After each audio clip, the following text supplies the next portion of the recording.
कर्मल्यवाधिकारस्ते मा फलेषु कदाचन. अनेक वेळा ऐकलं तुझ्या गीतेतली वचनं.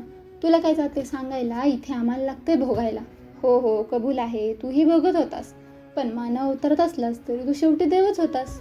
आम्ही साधारण माणसं इतकी सहनशक्ती कुठून आणणार? होत असलेले अन्याय केवळ अगतिकतेने बघत राहणार.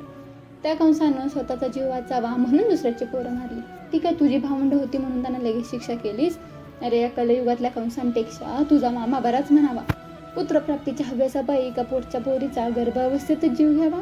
आणखी किती मुली इथं जन्माने अगोदरच मारल्या जाणार? त्या कंसाचा वध केलास, यांना शासन कधी करणार? आणि काय रे, एका द्रौपदीला वस्त्रे पुरवून तू स्वतःला देव म्हणवतोस? इथे अनेक स्त्रियांचे बलात्कार होतात, तेव्हा तू कोठे असतोस?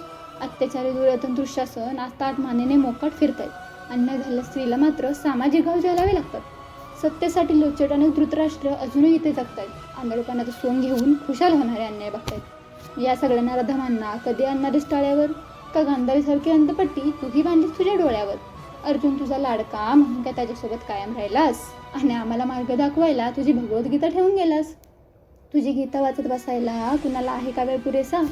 तुझी गीता वाचत बसायला कुणाला आहे का वेळ पुरेसा? आणि तू समजवल्याशिवाय मतितर्थ कळेलच कसा? प्रवचनांचं पाहतोयस ना कसं होऊन बसले व्यवहारीकरण? तुझ्या नावाने भक्तांना फसवायचं, पैसे कमवायचं साधन. मूर्तीरूप पुरे झालं, आता प्रत्यक्षात तू यायलाच हवं. दृष्टवृत्तीचा विनाश करत पुन्हा चक्र सुदर्शन फिरायलाच हवं. माणुसकी संपत चालले कृष्णा, आता तरी परत ये. माणुसकी संपत चालले कृष्णा, आता तरी परत ये. कलियुगाचा उद्धार कर, पुन्हा एकदा अवतार घे. कलियुगाचा उद्धार कर, पुन्हा एकदा अवतार घे.